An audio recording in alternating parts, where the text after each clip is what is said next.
The Bible Study Podcast, episode 171. Today, the Bible Study Podcast continues the study of money.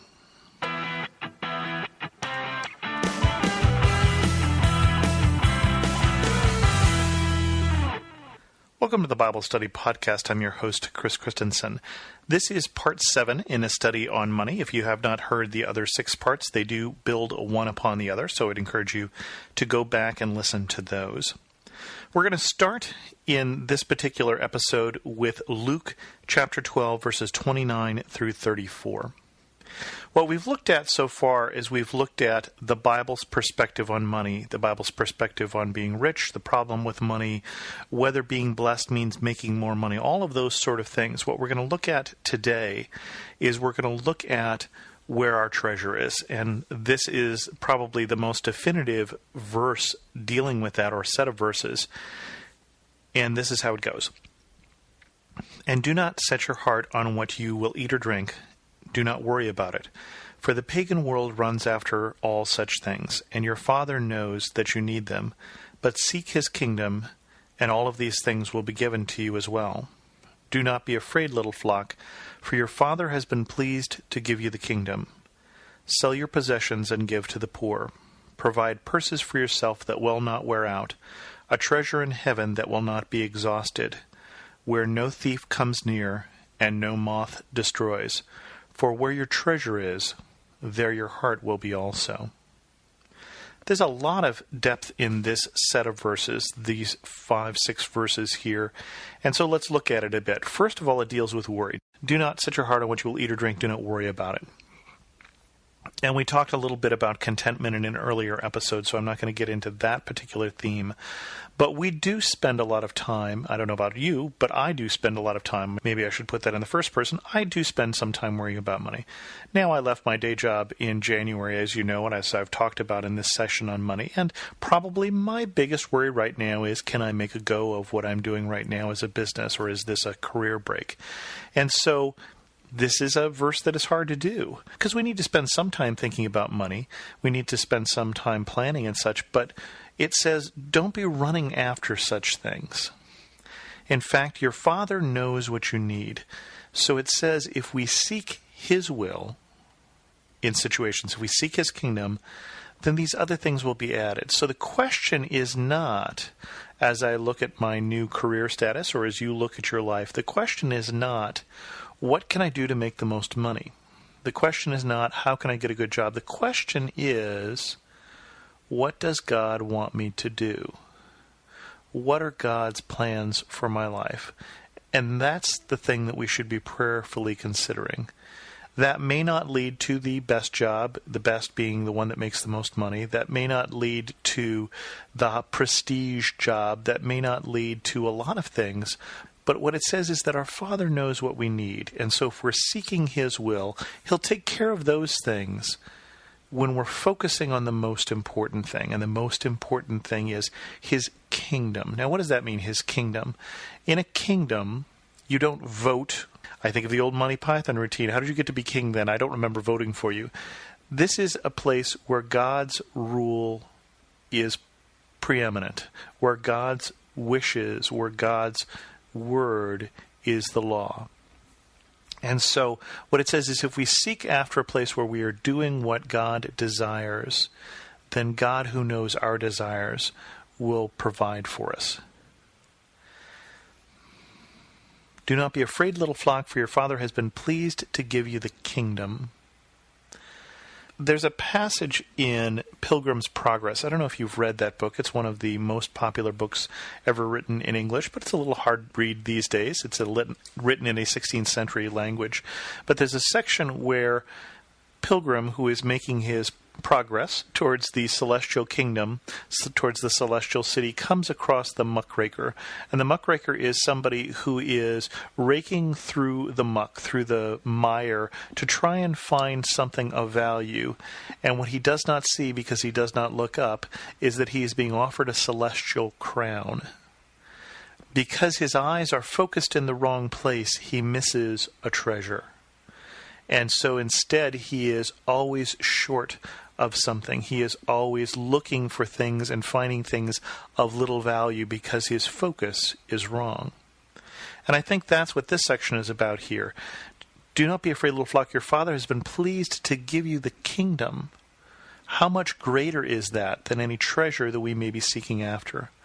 So instead it says, sell your possessions and give to the poor. Provide purses for yourself that will not wear out, a treasure in heaven that will not be exhausted. I have not sold everything I have and given to the poor. I try and support the poor, but these are tough verses. But what it's saying is our focus shouldn't be on treasure here, because treasure here is temporary, and treasure here is fragile, where thieves come near and moth destroys. Instead, store up for yourself treasures in heaven, because where your treasure is, there your heart will be. So what it's saying is we are defined by what we value, and we work after what we value. So if we value God's kingdom, God's will being done, it will make us one sort of person. But if we seek after treasure here, it will make us a different person. A couple other sets of verses here. Let's go to Proverbs. This is Proverbs 23, verses 4 and 5. Do not wear yourself out to get rich. Have the wisdom to show restraint. Cast but a glance at riches, and they are gone, for they surely will sprout wings and fly off to the sky like an eagle. This is again looking at the temporary nature of riches. And remember, I was one of those paper millionaires, and I've seen my riches take wings and fly away before.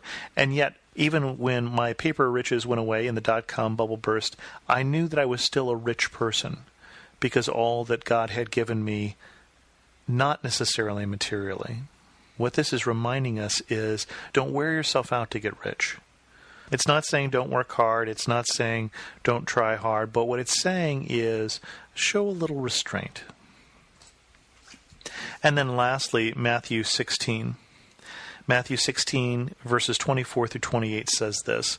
Then Jesus said to his disciples, if anyone would come after me, he must deny himself and take up his cross and follow me. For whoever wants to save his life will lose it, and whoever loses his life for me will find it. What good will it be for a man if he gains the whole world yet forfeits his soul? Or what can a man give in exchange for his soul? For the Son of Man is going to come into his Father's glory with his angels, and then he will reward each person according to what he has done.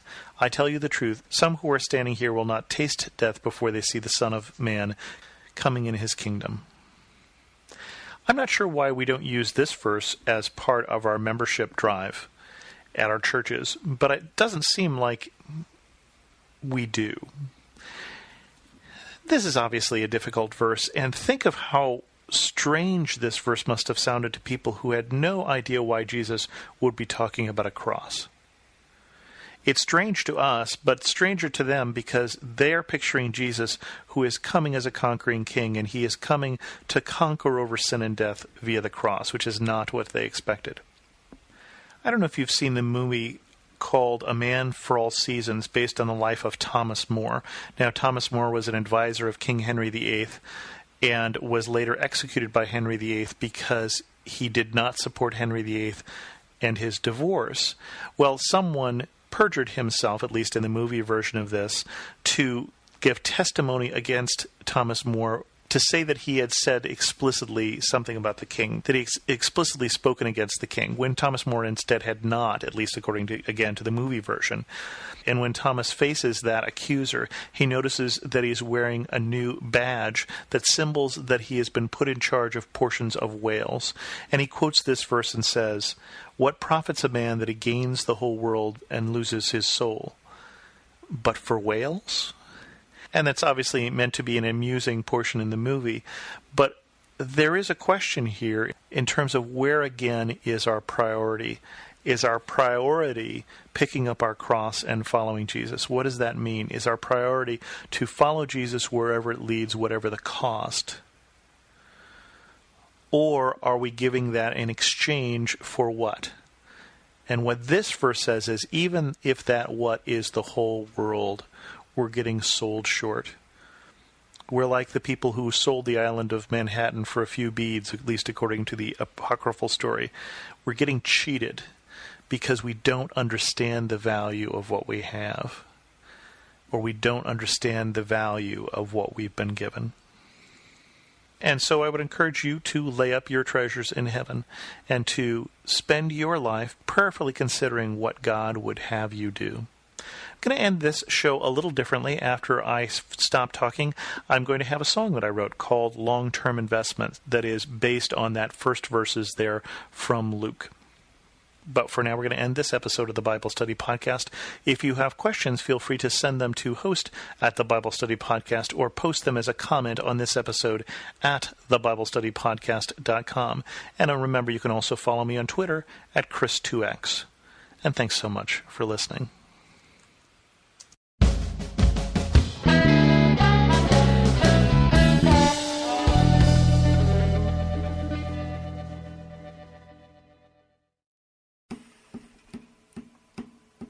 My financial advisor came over last night and talked about how we could save.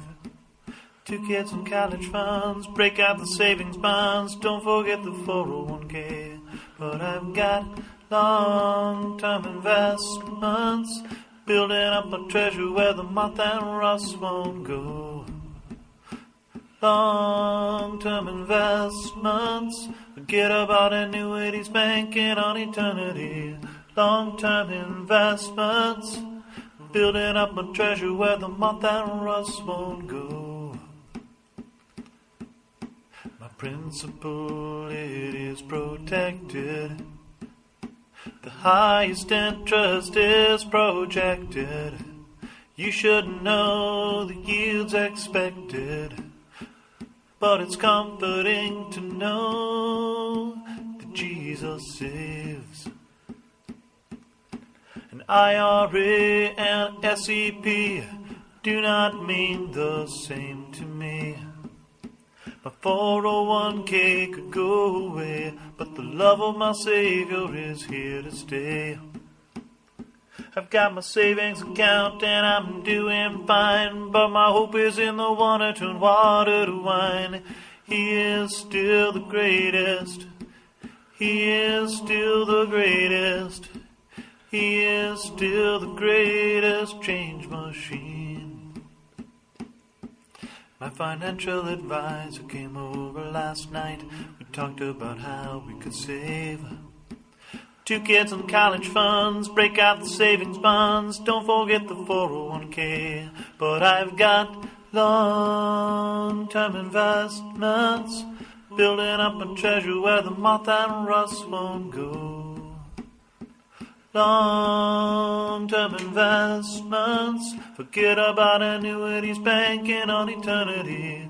Long-term investments, building up a treasure where the moth and rust won't go. My principal, it is protected. The highest interest is projected. But you should know the yield's expected.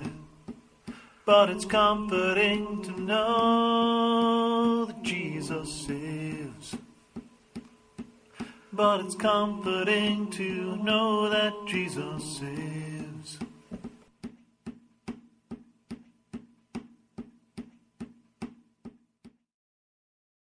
For some of us, personal finances aren't just personal.